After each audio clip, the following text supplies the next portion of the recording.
Hello and welcome to Africa Live, where we bring you African and global news from all perspectives. I'm Famida Miller. Now, also coming up in the next half hour. Showing support, United States resumes aid to Mali after new president takes office. And more African teams gear up for World Cup slots. A car bomb and suspected suicide bomber struck a popular restaurant in the Somali capital on Saturday, killing at least 15 people. A senior police officer at the scene, Ahmed Noor, also says dozens of others were injured. The explosion is said to have occurred at a restaurant frequented by government workers. The restaurant has been attacked before. Now, it was not immediately clear who carried out the attack. Somalia's capital, Mogadishu, has been hit by a series of attacks in recent months.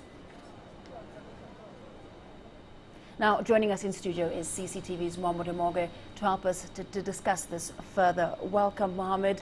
Now, you've spoken to people on the ground in Mogadishu. What is the latest from there? Well, I did speak with people on the ground, and the information that I'm getting from there is two suicide bombers hit the restaurant, the village restaurant, popularly with journalists. We remember almost same time last year, this restaurant was also hit, where more than 20 were killed, including 4 journalists, all of them government media reporters.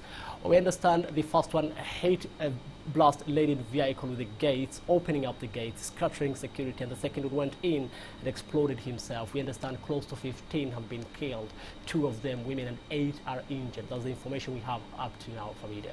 Now, as we'd also mentioned, this isn't the first time that this particular restaurant has been targeted. Why is this? Is it also because a number of government officials often go there?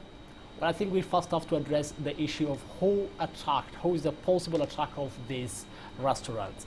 Judging by the design of the attack, the proximity to the presidential palace, we understand the village restaurant in central Mogadishu is a few meters from the presidential palace. And the attack was a coordinated one involving 2 suicide attackers, all of them ready to bring maximum damage. Well, that points to the fact that this was an Al-Shabaab activity, and we know that Al-Shabaab is at war with the government, and if this is a restaurant that is frequented by government workers, that is close in proximity to the government offices and by far the presidential palace, then we can understand it is a target for the Al-Shabaab.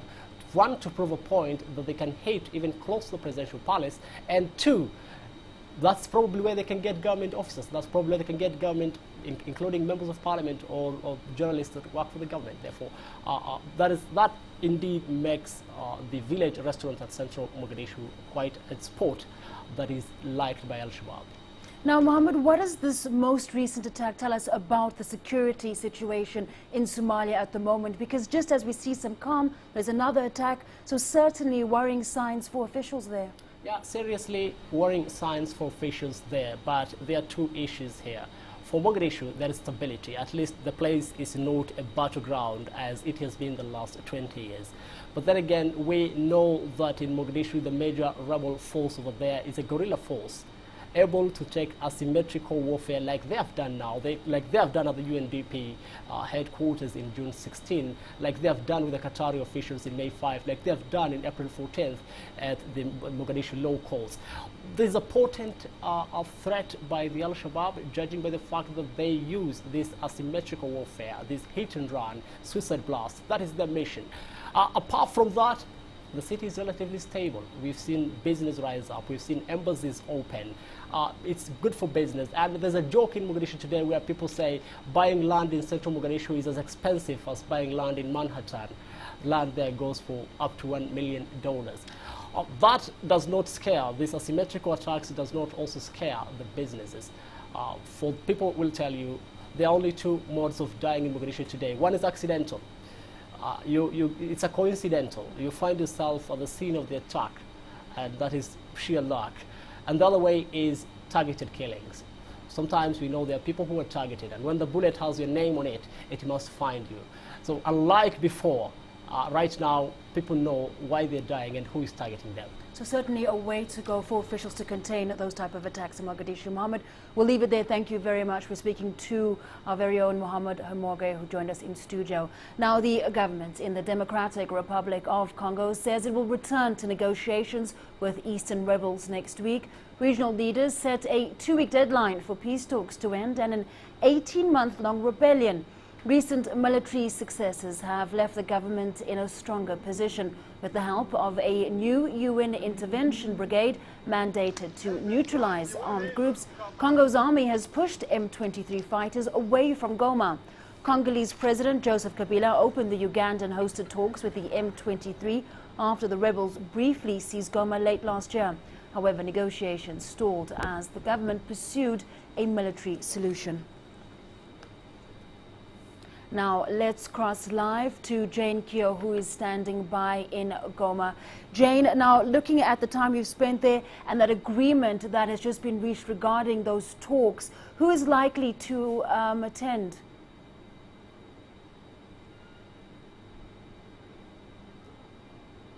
Well, Famida, we do know the M23 recently boosted its delegation to Kampala, but the head of that mission from the M23 side remains Reni Abandi. The new members include the executive secretary of the team and their spokesperson, Amani Kabasha. Now, from the government side, we understand the team will be headed by the Foreign Affairs Minister, Raymond Chibanda. Both of these sides have so far expressed their commitment to this new initiative to the talks in Kampala, set to resume on Monday, according to the timeline given by that summit in Kampala. Now, in fact, the government spokesperson Lambert Mbende has been quoted as saying that the government Kinshasa never really left the negotiating table in Kampala. Of course, that's debatable, Famida. Now, what we are also hearing, Famida, is that once more on Monday, the Ugandan mediators will actually present what they are calling a draft peace deal to these two sides, who will then have the 14 days. They've been given 14 days to come to a conclusion. They'll have the 14 days to make any sort of amendment, Famida.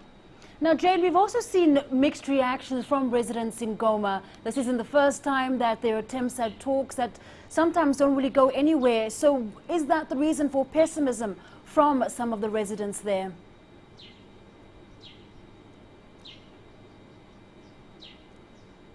And Famida, that's because for the locals here, it's just been one long cycle of talks and talks. In fact, that summit in Kampala was the 7th by the regional leaders to try and find a lasting solution to the crisis here in the east. So the residents say that, you know, it's just the leaders have just been talking and talking without providing any tangible or concrete solution. And this debate continues to rule the airwaves here in Goma. But now they have no options. Regional leaders have decided to give dialogue, beginning with those talks in Kampala on Monday. They've decided to give dialogue a chance to try and find a solution to the crisis here. So the residents have no option. And this, in essence, also means, Famida, that perhaps the M23 is no longer considered a negative force now that it will be sitting with the government side to try and negotiate.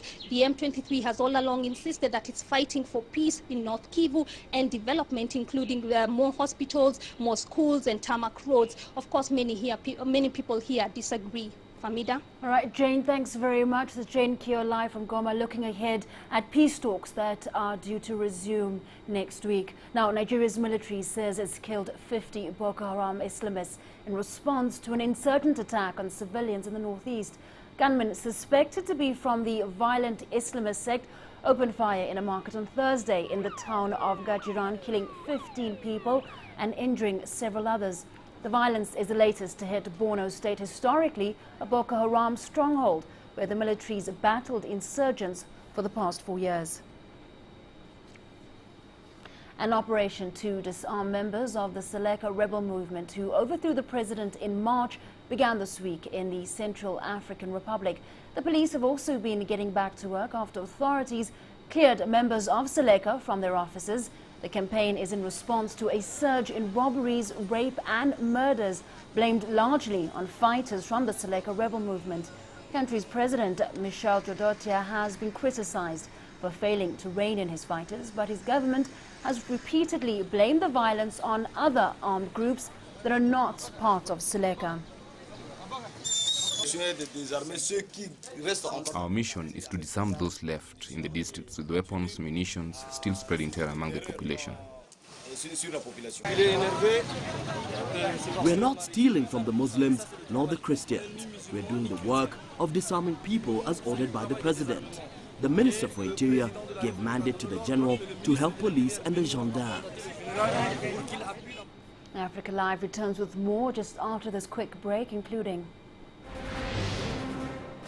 showing support, United States resumes aid to Mali after the new president takes office.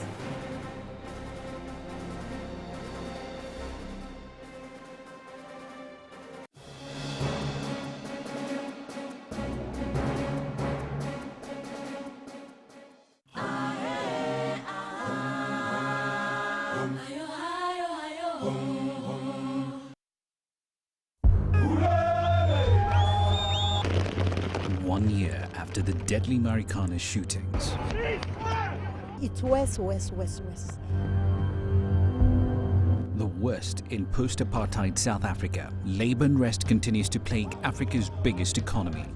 We get nothing from that 16 up to now. Our demands are reasonable.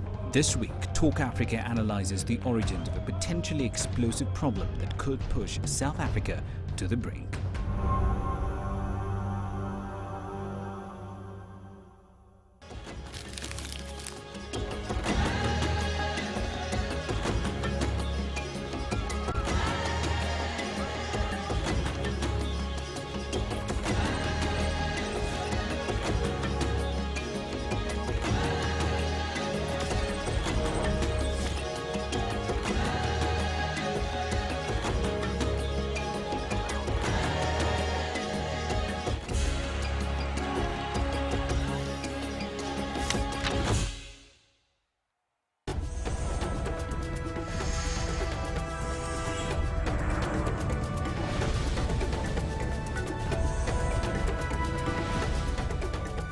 Welcome back to Africa Live with me, Famida Miller. Now, the United States on Friday lifted aid restrictions to Mali after the West African nation's democratically elected government formally took office.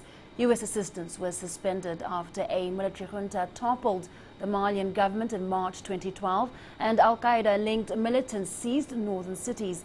The militants were later defeated after French intervention. This paved the way for a peaceful and democratic election in August. Mali's new president, Ibrahim Boubacar Keïta, was inaugurated on Wednesday. Although development aid has resumed, the Obama administration says it will continue to assess when and how to re-engage with the Malian military. Côte d'Ivoire's economic capital, Abidjan, hosted the 7th ordinary meeting of the Convergence Council of ECOWAS. The meeting focused on several issues, including the implementation of a single currency for member states. ECOWAS Vice President Dr. Toga McIntosh spoke about the importance of having a single currency. When you talk about economic integration, which is important to fight poverty, it's important for our countries to develop integration, because some of the countries are big, some countries are small, some countries are landlocked, that means they are not to the sea. Some countries are closer to the sea, and we are all endowed with good resources. So those countries, if we pull our resources together, and we trade together, and we produce together, we are stronger. The great United States is big. If they were all 52 different countries, different currency, different this, it will be a different United States. You go to China, it's big. It's a huge thing. So basically, we are big. West Africa is big and full of resources, but we are in small countries. So for me, the essence of this whole thing is for us to get out of poverty, get our people to develop, get our countries to participate effectively in the global world. That is the reason behind. Now, to do that, as I said earlier, is production, is distribution of the things you produce. You cannot get it done if you have exchange problems. I want to sell to Gambia, so I discuss the lesser. Then I go to Freetown. then are worried about leons, and then exchange rates. No central bank, no universal central bank. So we have the West African Monetary Institute that deals with all the rules. We will have to do this. We have no choice. South African gold miners returned to work on Saturday with a new pay offer. This comes after a 3-day strike by tens of thousands of miners who wound down their work on Friday, with most strikers agreeing to return to work after accepting the latest wage offer from employers. Gold producers say they had offered a entry-level workers' pay increase of 8% and a 7.5% rise for other employees from July this year. That's slightly above consumer inflation, which was 6.3% in July. The producers also insisted that employees would get inflation-linked increases next year. The pay rise offer is far below the 15 to 60% the National Union of Mine Workers had originally been seeking. The unexpectedly quick end to the strike is a relief to Africa's largest economy, which has been hit by stoppages across the country, including the auto industry, making recent problems of millions of dollars a day in lost output. Well, it's time now for another quick break. We'll be back with sport just after, including